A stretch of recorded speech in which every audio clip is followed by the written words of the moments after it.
Welcome back. You're listening to Half Hour to Health. I'm Dr. Stephanie from Crossroads Chiropractic.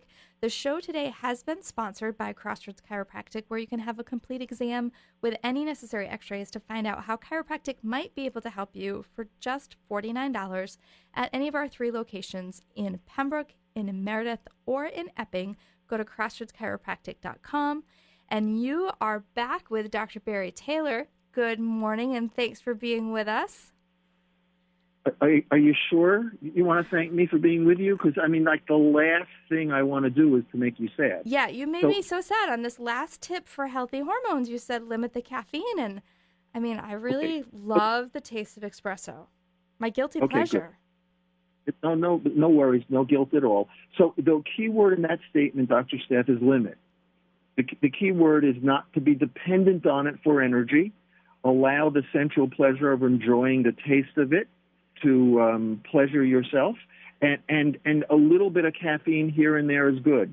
I'm talking about the kind of dependency where people are not okay first thing in the morning without their cup of joe. Their energy is not great, and if they don't drink it, they're going to be headachy. Mm-hmm. That's what I'm okay. I'm not talking a couple of cups here, a couple of cups there. The other thing about hormones, when you asked the original question at the top of the show, what do we need to know? There are so many chemicals in the environment that disturb hormone function, plastics, birth control pills. So people need to know about cooking more in glass and non-coated metal pans. People need to know about the whole relationship of toxins and chemicals interfering with hormones, as opposed to, I'm low in estrogen, I just need to go take more estrogen. Or I'm low in thyroid, I'll just take a thyroid medication. So an important tip is for people to appreciate that thyroid hormones are very related to liver function. Once again, I'm talking about functional, healthy, optimal liver function. I'm not talking about whether somebody has hepatitis or jaundice or some liver cancer. I'm talking about the liver not functioning ideally because it's overloaded. Some cleanse once a month, 3 days 1 month, and then don't do anything for 6 months, or do 1 week a year. Find somebody like me or somebody else who knows about, you want to get your hormones to work tip-top, maybe reduce or go off the thyroid medication, maybe reduce or go off having to think about any premenstrual symptoms, which is so tragically common for women in their teens and 20s and 30s. You're talking about working on the liver and knowing how to detox. Another tip for hormones is to sleep. Again, kind of goes into the rejuvenating the parasympathetic nervous system, but meditating and enough good, deep sleep is so, so important for hormones. Mm-hmm. I like sleep. Sometimes I'm on board with that. Yeah. You're on board. Okay, good. Okay, I'm last couple of tips. I want to get back into favor with you because I love you. I appreciate you. You're a phenomenal chiropractor. Adore you, and you're a gift to your community. And I want to be on the right side of you. Okay, let's see about here. Here we go. Okay. How about some supplements? There are specific supplements. The thyroid loves tyrosine. The thyroid loves iodine. The adrenals love vitamins A, B, and C.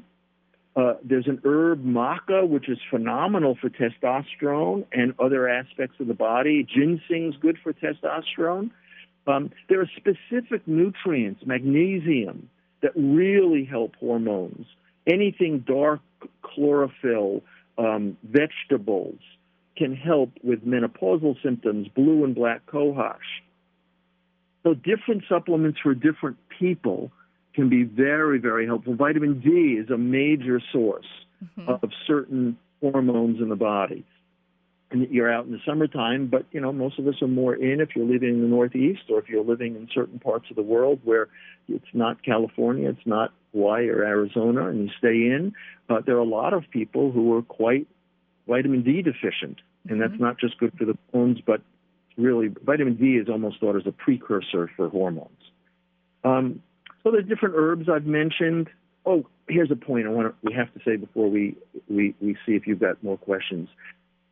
We think of, so the thyroid's not working, what's good for the thyroid? Or the ovaries are, not doing so well, so what can we give the ovaries to help with estrogen or progesterone?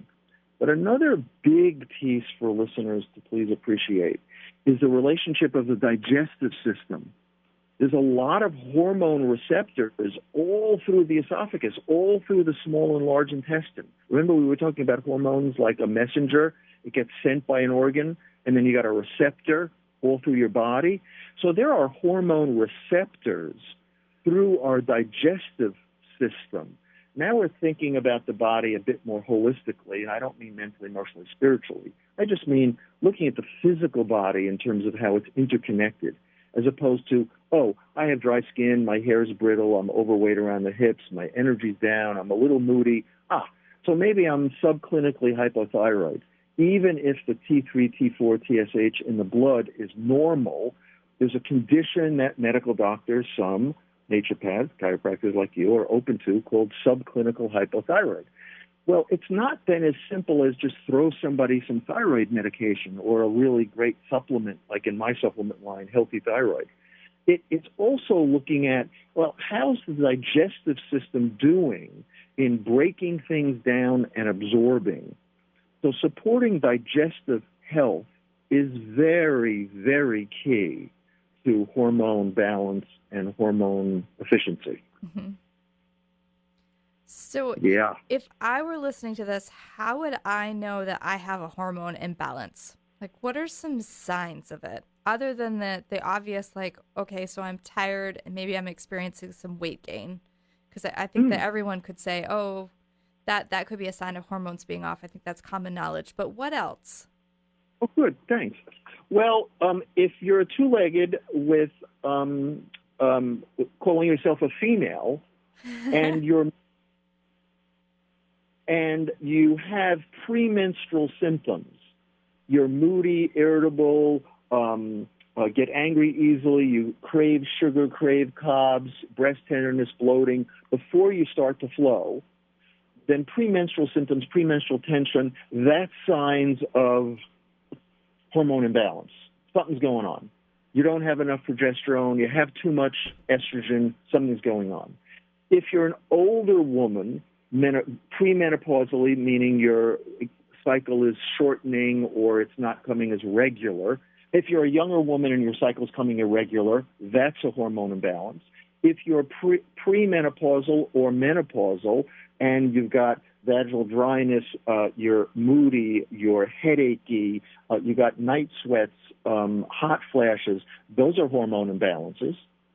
If it's nothing to do about menstruation, so we're not talking about ovarian hormones, skin irritations, excess hair growth for women is a hormone challenge. Noticing that you're not dealing with stress well. High blood pressure can be a hormone challenge. Moodiness, don't just look for the antidepressant. There's a lot. We could do a separate show just on the relationship between hormones and the brain. So poor cognition, poor mental focus, poor memory, moods could not only be amino acid challenges, but as I said, hormones are very related to essential fatty acids, and moods can be, and brain function have a very direct correlation with how are your hormones going. So how many people, unfortunately, in their 50s, 60s, 70s are too forgetful or have dementia? The research now is pointing to, those people had their hormones out of balance in their 20s and 30s and just overlooked it because it didn't take them out. It was a symptom they just learned to tolerate. Wow. Well, Just on that alone, I would say the hormone imbalance is pretty widespread, because in talking to people that you just summed up almost all the females that I know pretty quickly right there. Yeah. I didn't mention, because you did, women and men who are challenged by weight. Mm-hmm. And then they talk about calories as opposed to, how is it related to your adrenal function? How is it related to your thyroid? My doctor says my thyroid's fine, but they come to someone like you or me and we say, yeah, your thyroid's not diseased, but it's subclinically malfunctioning. Mm-hmm. So, yeah, when you throw in the weight tragedy for men and women, I mean, hormones are something that for people to live in their body, love in their body, my brand, Love Your Body, just really get a sense of being user-friendly and being a partner with your body, really good for people. They don't need to know the biochemistry, but they need to know how do the thyroid, adrenals, ovaries all relate to my brain? How does it relate to my digestion? And this is a great start. I hope It sounds like we've got another show in the makings right now. You've been listening to Half Hour to Health. I've got Dr. Barry Taylor on the line with us. We're wrapping up. He is the author of Love Your Body, Your Path to Transformation, Health, and Healing. And there's always great information on his website at drbarrytaylor.com. The show today is sponsored by Crossroads Chiropractic. We hope that you'll consider including chiropractic care in your family's health routine. Find us at crossroadschiropractic.com. Thank you for listening, and we will see you next time. We're sure to have Dr. Barry back again next month. Stay tuned.